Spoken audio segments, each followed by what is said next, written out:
everyone, welcome back to JP's Budget Collecting and our weekly look back at the hot comics from 6 months ago. This week we're looking back at the hot comics from February 21st, 2020, and I'm recording this on Thursday, you would think I would know, the 20th of August, 2020. I want to thank you guys for watching.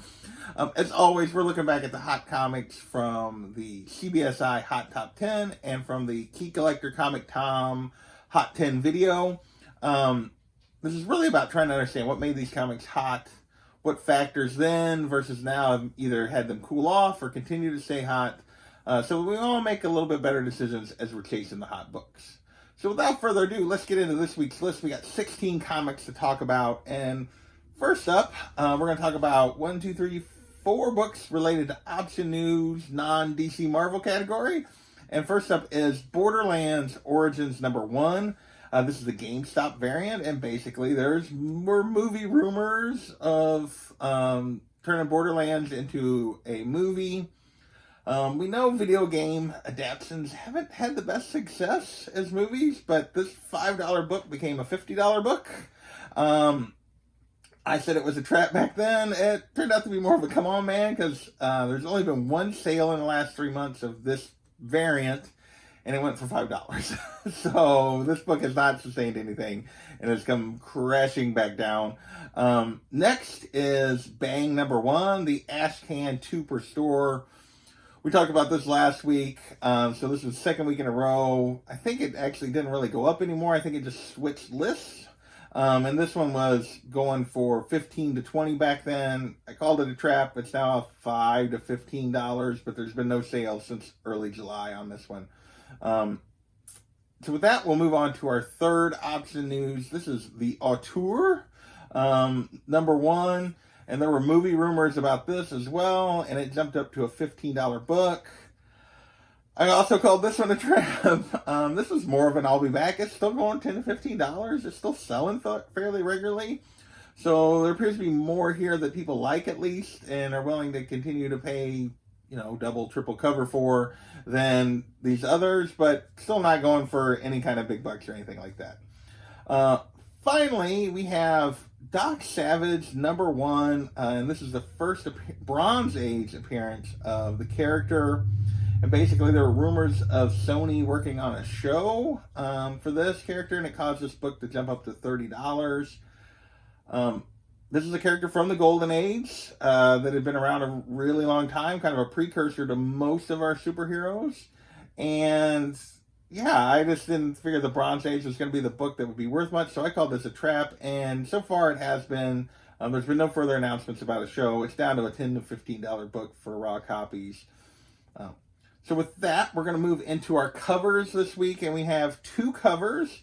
First up is Cobra Kai, The Karate Kid Saga Continues, #3, the 1 in 10 8-bit variant. And this was going for $15 to $20 out the gate, and I thought this was an I'll be back. I thought, it'll probably stay around that range. And I way underestimated the power of nostalgia. This is a $40 to $50 book now. It's been straight cash. It's up. I think I have a tendency to do this. I've done this with some of the Turtles and Power Ranger stuff. The nostalgia is strong with this one as well, and it's holding steady at $40 to $50. Next, we have Bitterroot #6, the Brunner 1 in 10 Do the Right Thing homage. And there was a bunch of these Bitterroots where they did a homage to like movie posters. At release, this was going for about $20, and I again called it kind of an I'll be back. And this one's doing $80 to $100 now, 9.8 or $150 to $170. This is a book that these Bitterroot books the series is very popular, and these homage covers are maintaining big value. Another book I just didn't think I underestimated with an I'll be back, but I did. It was definitely a book that was headed up. With that, we're going to move into a little bit of comic buzz before we get... Actually, we got 1, 2, 3, 4, 5 kind of comic buzz related books before we get into MCU / Sony Marvel movies stuff. And first up is Sideways #1. And this is the first appearance of Tempest Fuganot. And if you're going, who? Me too. Supposedly, this character appeared in the Sideways comic and was going to be important in the Wally West Flash Forward event that's been still ongoing, I think. But so Tom and Key Collector put it on the list because it had a 1,200% spike in sales, but it was still only going for cover price. It was $5, and back then my assessment was, who cares? And the answer was no one. It's still a $5 book. It never got any real higher than that. I don't know why it was put on the list, I'll be perfectly honest. Next we have National Comics, Rose and Thorn #1. And this is the reintroduction of Rose and Thorn to comics from I forgot to write it down. I think it was 2010. Maybe 2012, somewhere in that range. But CBSI didn't say anything about what was going on. I tried to look to see if there was some kind of show or something. I didn't see anything. Maybe I missed it, but anyway, it jumped up to a $15 to $20 book. I thought it was a trap. It turned down to more of an I'll be back. It's still going for $10 to $20, so you can get it for less than $15, but it's still going kind of in that same range. Next, we have Teen Titans 12, the first appearance of the Batman Who Laughs, and this re-jumped with the announcement of the Death Metal series was coming, or event, I should say. And this book jumped back up to a $65, $75 book, which was still less than it had been at one point. 9.8s were back over 400 back then. And I consider this an I'll be back.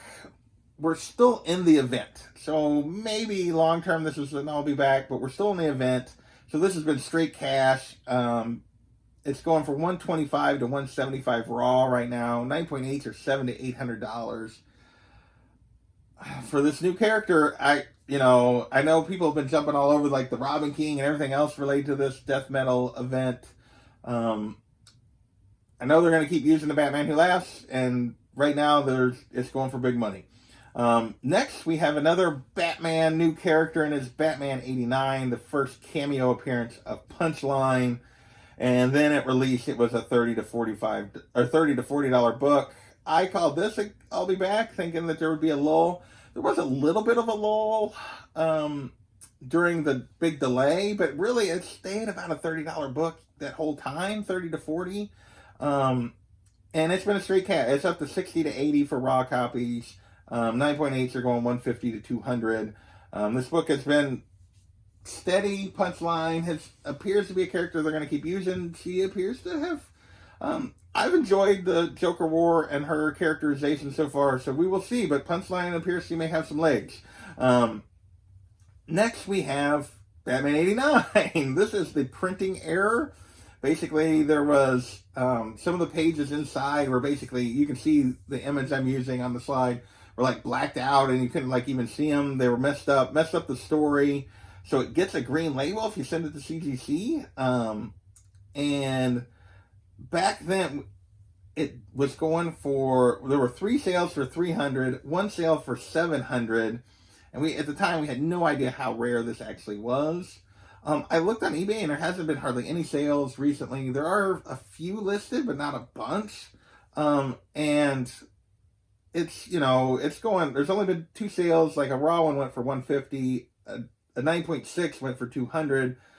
So I was like all over this because I'm not a big fan of errors. I call it a come on man, which was probably too harsh, but it turned out to be a trap. It's definitely not going for those crazy prices it was when it first released.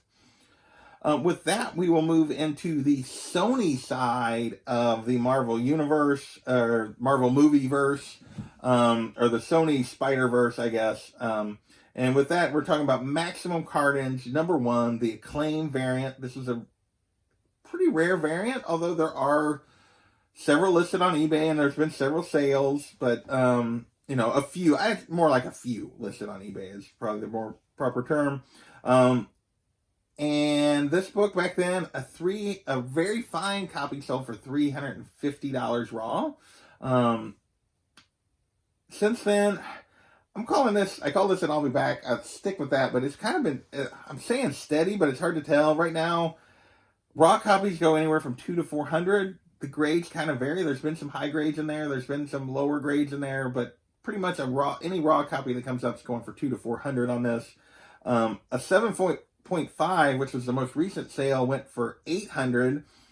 But in the previous couple of weeks, we had a couple sales for 8.0s that went for $540. So somebody either way overpaid on that 7.5. There's just not a ton of these out there. It is a pretty rare book. They're scattered. They'll show up here, and they show up fairly regularly, but there's just not a bunch of them. And so that book is still going strong at pretty high value. Next, we have Amazing Spider-Man 361, the first Carnage.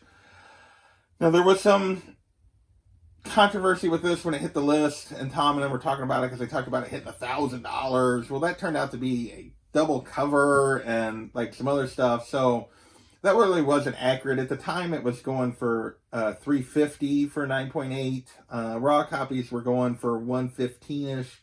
I will say, like, Tom and them did kind of correct their little mistake on their values the next week, so they did good on that. But this book has been, I called it straight cash, and this book has been straight cash as we've gotten closer to the Venom movie. Raw copies are still in that same range, 100 to 125, but now 9.8s have jumped to 500 to 600. So yeah, they have been definitely going up, and this was, I think, as we get closer to Venom 2, it's just going to keep kind of creeping up. And way other modern books have jumped, it wouldn't surprise me to see it jump a little bit more significantly. Next, we're going to move into the MCU Disney Plus side of the Marvel. And first up, we have Truth, Red, White, and Blue, the first appearance of Isaiah Bradley. And basically, Carl Lumbly was cast for a role in Falcon and the Winter Soldier, and people kind of jumped to the conclusion this might be the character that he was playing. So this book jumped for, basically raw copies of this book jumped up to $20. 9.8 went for $90. I thought this was a trap. We didn't know who he was playing. It was going to be a while. That show has been delayed. And basically this is now a $5 to $10 book. There's been no recent 9.8 sales. A 9.6 did go for $50. But yeah, so this book has definitely come back down, and you could definitely get copies of this all day for under $10. Next, we have Hulk #1 from 2008, the first appearance of the Red Hulk. And this had to do with, previously this hit the list, month and a half ago? Month ago or so, because there was a thing when Black Widow with the red vial, and we know that William Hurt is going to be in the movie as General Ross, and basically this was rumors that he was going to show up in the She-Hulk show that we recently got casting news sort of for She-Hulk at least. And back then, raw copies were going for $50, 9.8s were going for $300 plus. I call this an I'll be back. I thought there would be some lulls. There hasn't been much in the way of a lull in terms of raw copies. They've been sitting in that $40 to $60 range. Occasionally you can get them for $25, $30. Occasionally they'll go for $75. But mostly it's in that $40 and $60 range. 9.8s have come back a little bit. They're $250 to $300 instead of that kind of $300 plus. But I would call this pretty steady. You haven't really, if you kind of waited till now, you haven't lost any ground from back in the spring. So you can still get in on this basically for where it was at. And that brings us to our last book of this week. And it is a book I continue to not understand and way underestimate. And that is Adam, Legend of the Blue Marvel #1. The first appearance of Adam the Blue Marvel. And back then, raw copies were going for $200. 9.6 sold for $350. Now raw copies are going for $400. 9.6s are going for $600 to $700. 9.8s are going to $1,200 to $1,500. The story is, people continue to suspect that Marvel's going to use this character. There continues to be no founded rumors. There continues to be no use of the character in the comics. But people keep going after this book, partially because it had a low print run. There's still almost always 15 or 20 copies of this on eBay at any given time. But people are driving this. People are interested in this book. They're driving this book up. It's got high value. I have been wrong on this book in terms of it sustaining this kind of value. I did not expect it to do it this long. So I give up. You guys win. It's a great book. So that's all I'm gonna say. I don't understand why we're paying $1,200 to $1,500 for a 9/8 of this character, but that is what the comic community is doing, and that you are what's driving that price. So there you go. That was this week's list. Had, obviously Blue Marvel jumped more than I expected. The Teen Titans 12 continued to jump. Punchline continued to jump. The Red Hulk stayed about the same. Carnage has jumped a little bit. There's been a lot of spec, and this summer, like the market this summer has went kind of crazy on, especially on modern stuff. And as a result, I think I have to reevaluate a little bit of my position on these. In terms of like my cash or trash, we'll get into that later, but